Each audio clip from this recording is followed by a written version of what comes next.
Sa kasaysayan ng kalayaan, may mga tagumpay na naitala. Ang giting ng kabayanihan. When Lapulapu snatched the forward knight that King Carlos V of Spain launched to capture Kapuluan, which literally means the isles or the place where the ten dwell, he postponed for several years Spain's plan to make it part of his global kingdom. Hence the Datu of Mactan won Game 1 of the 3-century-old match between two sovereign nations. Lapulapu and his hardy Pintado warriors killed Magellan and several of his men on April 27, exactly 500 years ago. It is even possible that with all the thick steel armor the brave Captain General wore against a formidable force of fighters in G-strings and Carabao horn mail armor, brandishing only arrows, spears, swords, and slingshots, he could have survived long enough from his leg, arm, and facial wounds to face the final execution by Lapulapu himself through beheading, an act reserved for tribal leaders.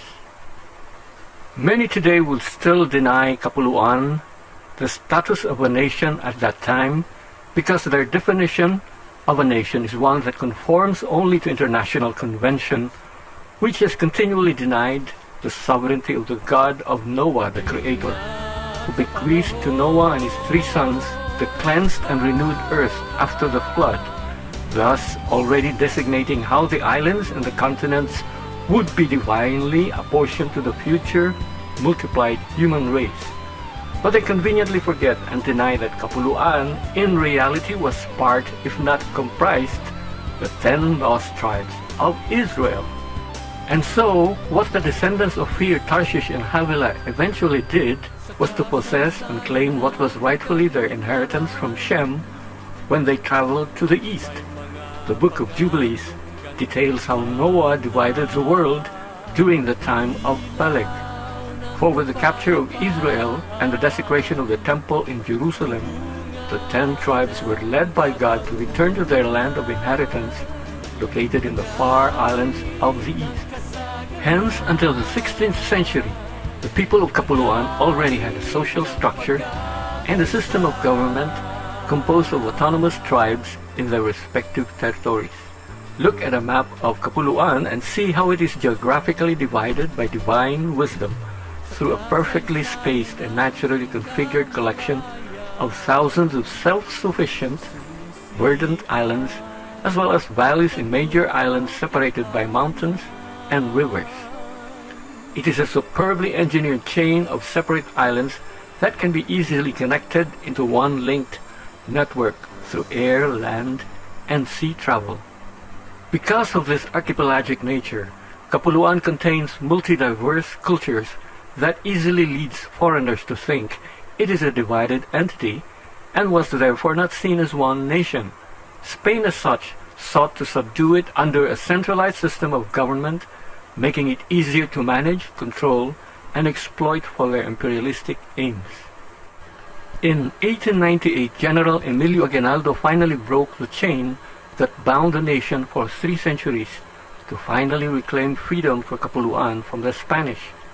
But the 2 colonial powers subverted that freedom through duplicity when Uncle Sam bought the isles from Spain under the Treaty of Paris, which led to a new violent match between Kapuluan and the U.S. Of course, the games were all won by the killer giant, just as Spain did previously. But several gentlemen's draws were negotiated, and Kapuluan eventually regained an artificial, prearranged independence in which U.S. retained military bases and many other vested interests in the country. One of those included the mining of precious metals such as gold, silver, and chromite, and the retention of business interests involving the export and processing of valuable natural resources. Nevertheless, the U.S. colonial period should not be seen as a separate chapter in the history of Kapuluan, but the natural changing of guards when the tired old colonizing European nations had satiated themselves with the conquest of the unexplored world, and thus allowed the young and eager colonizers actually their proteges and their political, economic, and military allies to take the baton. And so, the valuable job of trashing the Spanish Empire, the British Empire's arch-rival, U.S. was rewarded with a valuable piece of the global pie. For after all, the U.S. and Britain have always been and will always be more than allies and sister nations. In fact, when Admiral Dewey entered Manila Bay in 1898 to launch USA's campaign to enter the colonial game, the British and German navies were stationed in South China Sea, waiting for whatever crumbs or substantial parcels would fall from the Spanish and American confrontation. Or if not, one of them would have been in a position to force the issue by assisting a preferred ally in order to gain some concessions in the future. Remember that in the late 1800s, Britain had colonized North Borneo and was clearly in a position to enclose the South China Sea by its other colonies in Hong Kong and Singapore. Acquiring Kapuluan would have greatly enhanced her position tremendously. And did he not wrest from Spain and temporarily occupy Manila for 2 years after the invasion in 1762? And while he was in North Borneo, an attempt by Germans to occupy certain islands in Sulu was readily aborted, as it endangered their own colony in Borneo, while recognizing Germany's backdoor attempt to get a foothold over the southern region of Kapuluan. People of Kapuluan have reason to celebrate the victory of Lapulapu today for several reasons. First, native ingenuity and inborn courage trump military might and technological advantage. That organic intelligence of the natives who lived with nature helped them retain their affinity to creation and solidarity with their fellow islanders. At that crucial moment when a great challenge to their way of life and their freedoms required them to defend their rights and their lives. Secondly, the victory was not Lapu-Lapu's and of his people alone, but of all people of the world who recognized their role as stewards of the gifts granted them from God from the dawn of creation. Magellan and the rest of the explorers of the East and West Indies were specifically searching for El Dorado, the golden one, and not just spices.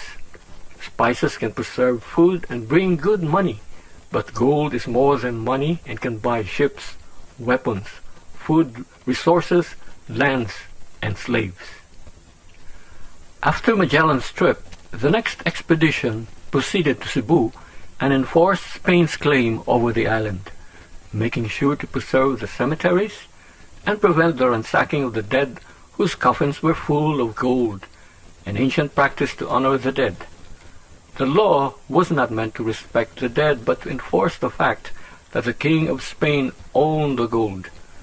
You can have the dead, Cebuanos, but the gold belongs to us.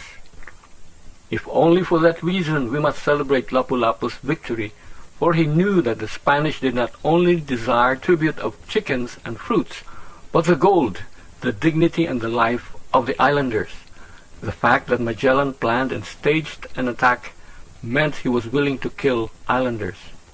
The reason he showed off their strong steel armors and powerful cannons to the natives during festivities was to scare people to submission, so he can claim their lands and wealth by diplomacy.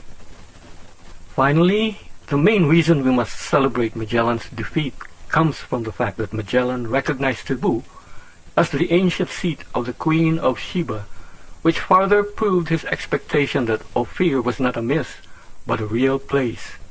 He had acquired Enrique as his slave in Malacca, whom he trained to speak Portuguese and Spanish, as well as to use modern tools to enhance his native skills in navigating the islands of South Asia. He even named him after his founding headmaster, Prince Henrique of Portugal, who had founded the School of Navigation where he had studied. Moreover, the prince was also Magellan's Grand Master of the Order of Christ, for the king passed on that title to the prince. The Order of Christ, established in Portugal in 1319, replaced the Knights Templar, which was disbanded in 1312, and whose members were hounded and massacred throughout Europe with the Pope's consent. As such, Magellan was clearly a Knight Templar with a mission to seek glory and wealth for their great idol, King Solomon, who built the temple with gold from Ophir. And the Queen of Sheba, who came from Cebu, was exactly where Magellan wanted to spend the rest of his life. Enrique gave flesh to Magellan's dreams, since the slave was, as shown by records, actually from Cebu, and was one of many people from Luzon who were doing business in Malacca. Or if not, he was kidnapped by Sumatrans while he was fishing off Cebu and sold in Malacca. For kidnapping was a practice that the tribes of Kapuluan also used to acquire human labor for farming and fishing, for slaves were also seen as commodities or gifts for their families or when dealing with other tribes. With Enrique's help, Magellan got the support for his expedition from the king and also acquired his prized trophy. Lapulapu needed to be removed. Besides, one of the rewards promised to successful navigators who found the Spice Islands for Spain was ownership and control of 2 islands of their choice. Hence, it is highly probable that Magellan had indeed traveled with Enrique to Cebu prior to his expedition, proving further Enrique's roots and lifting Magellan's confidence in getting the king's approval. Moreover, a challenge from Lapulapu was the Knight Templar's call to arms and badge of honor from his king, from his Grand Master, and his adored temple builder. The Portuguese can have the Spice Islands. He already had Cebu in the bag. What with the ardent support of Raja Humabon and Raja Colombo and others. Mactan was a tiny island, an appendix compared to the main island of Cebu. Hence, Lapulapu's triumph forestalled the sinister plan of the sons of Japheth to seize the lands of Shem granted to Joktan's son, Ophir. Magellan must have known that the gold in the Temple of Solomon had been looted and taken away. Any Knight Templar would do whatever it takes to reclaim the gold or claim the source of the gold. The King of Spain, as we said, would eventually acknowledge Magellan's golden discovery. The rest is corrupted, rotting bones and flesh history we are all so familiar with. And so, that is why it is still a wonder why so many celebrate instead the victories of the colonizers and not uphold the rights of the colonized. 500 years can erase the truth, loot all the gold and wealth, and eliminate the dignity of a people and make them forget who they truly are. But we now choose to undo those 500 years of slavery and corruption by properly celebrating the victories, big or small, of those who bravely defended Kapuluan. This is the only way the lies and continuing deception can cease, so that we can then establish a nation founded on the perfect truth of the Creator and the Savior. If it takes another 500 years, it is a task worth doing.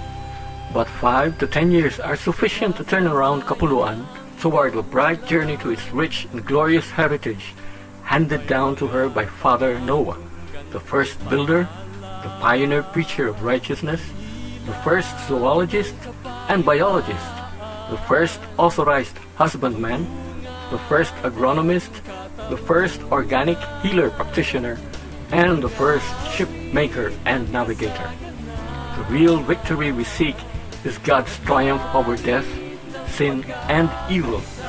When we finally celebrate that with Him in His courts, our paltry dreams and longings will disappear in the light of His majesty. Sa kasaysayan ng kamalayan, ang susi ay katotohanan.